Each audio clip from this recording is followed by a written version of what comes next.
سیدنا صدیق اکبر رضی اللہ تعالیٰ عنہ کے بڑے صاحبزادے سارا دن مکہ میں خبریں لیتے، کیا حالات ہیں، کیا سرگرمیاں ہیں ان کی، کہاں تک ان کی خباثت، شرارت، وہ سارے حالات جا کر پھر شام کو بتاتے۔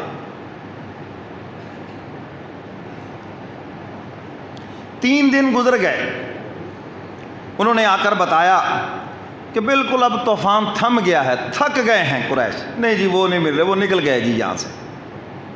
3 دن 3 راتیں غار ثور میں گزری، اور سیدنا صدیق اکبر رضی اللہ تعالیٰ عنہ کے آزاد کردہ غلام عامر بن فہیرہ سارا دن بکریاں چراتے اور شام کو آ کر دودھ پلاتے۔ 3 دن 3 راتیں گزری، طوفان تھما، تلاش کر کر کے تھک گئے۔ حضور نے فرمایا چلو بھی اب آگے چلتے ہیں۔ عبداللہ بن اریقت اگرچہ وہ کافر تھا لیکن بااعتماد تھا، اس کو اجرت کے اوپر لایا گیا تاکہ وہ مکہ سے مدینے کا جو معروف راستہ ہے اس کو چھوڑ کر غیر معروف راستے سے ہمیں مدینہ لے جائے، کیونکہ معروف راستے پر تو رکاوٹیں ہیں نا جی، وہاں پر تو ناکے لگے ہوئے ہیں، آج کی زبان میں کہتے ہیں جی، تو پھر کوئی دوسرا راستہ ڈھونڈنا پڑے گا، تو غیر معروف راستے سے ہمیں لے جائے۔ وہ اونٹنیاں لے کر صبح غار کے قریب پہنچے اور حضور علیہ الصلاۃ والسلام سوار ہوئے، سیدنا صدیق اکبر، اور مدینے کی طرف سفر۔ اور مدینہ والوں کو بھی اطلاع پہنچ گئی کہ حضور علیہ الصلاۃ والسلام مکہ سے مدینہ کی طرف سفر فرما رہے ہیں۔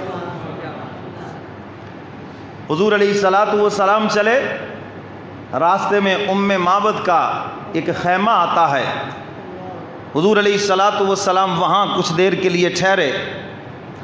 آج کے دور میں آپ اس کو کہہ سکتے ہیں کہ کوئی ایک پوائنٹ ہے جی، اور جیسے وہ ٹک شاپ ہوتی ہے کہ کچھ نہ کچھ وہاں سے کھانے پینے کی چیز مل جائے، تو قافلے جو مدینہ سے آتے، شام سے آتے، وہ یہاں سے پھر مکہ کی طرف آتے، اور لوگ خرد و نوش کی اشیاء اس خاتون سے خریدتے تھے۔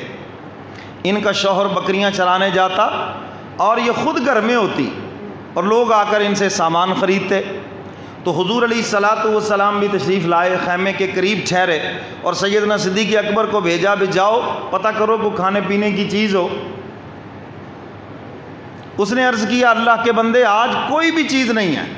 ہوتا ہے کبھی کبھی مال کوئی بھی چیز نہیں رہتی، سارا سودا بک جاتا ہے۔ ان کا قافلہ آیا تو سب لے گیا، اور کچھ قحط کا دور بھی چل رہا ہے، تو اس لیے کوئی کھانے پینے کی چیز نہیں ہے۔ آ کے عرض کیا اللہ کے محبوب آج اس کے پاس کچھ بھی نہیں ہے۔ فرمایا وہ ایک بکری کھڑی ہے دیوار کے ساتھ، پوچھو بھی وہ کیسی ہے، اگر وہ اجازت دے تو ہم اس کا دودھ نکال لیتے ہیں۔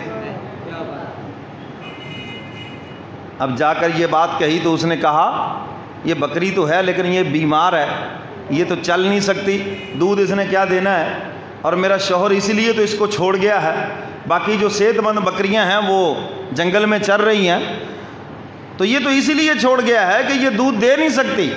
تو آپ نے فرمایا اجازت تم دو اور پھر اللہ اپنی قدرت دکھلائے گا۔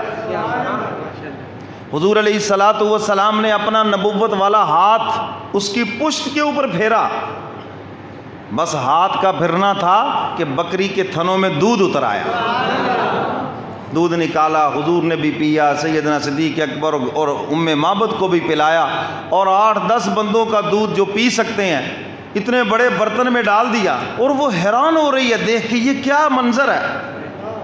سیدنا صدیق اکبر کی غلامی کو بھی دیکھ رہی ہے کہ یہاں میں نے بادشاہ دیکھے ہیں، ان کے نوکر چاکر دیکھے ہیں، مگر یہ عجیب بادشاہ ہے، اس کا نوکر بھی سب سے نرالا ہے، یہ بادشاہ بھی نرالا اور اس کا نوکر بھی نرالا ہے، کیسا خادم ہے، دھوپ ہے تو فوراً چادر لے کے اوپر کھڑا ہو جاتا ہے، یہ کیسا خادم، آج تک میں نے ایسا نہیں دیکھا۔ پوچھتی ہے آپ لوگ کون ہیں، حضور کا تعارف کرایا، بتایا یہ اللہ کے سچے نبی ہیں، مکے والوں نے نکالا اور ہم مدینہ کی طرف، اس وقت اس کا نام یثرب تھا، یثرب کی طرف جا رہے ہیں۔ اللہ کی شان کہ اس نے تو نقد ہی کلمہ پڑھا اور غلاموں میں شامل ہو گئے۔ حضور علیہ الصلاۃ والسلام نے بیعت فرمایا اور آگے تشریف لے گئے۔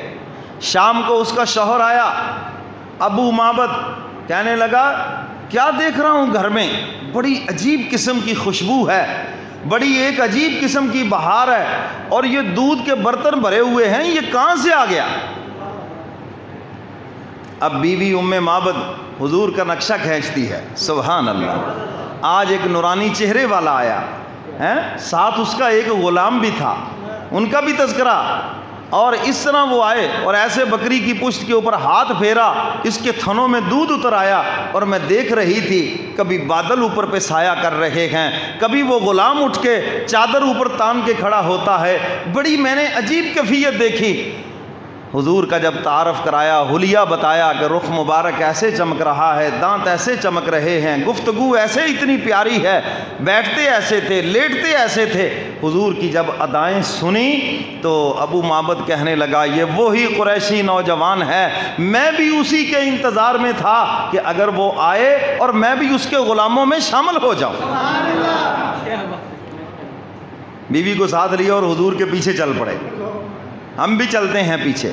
حضور علیہ الصلوۃ والسلام آگے بڑھے،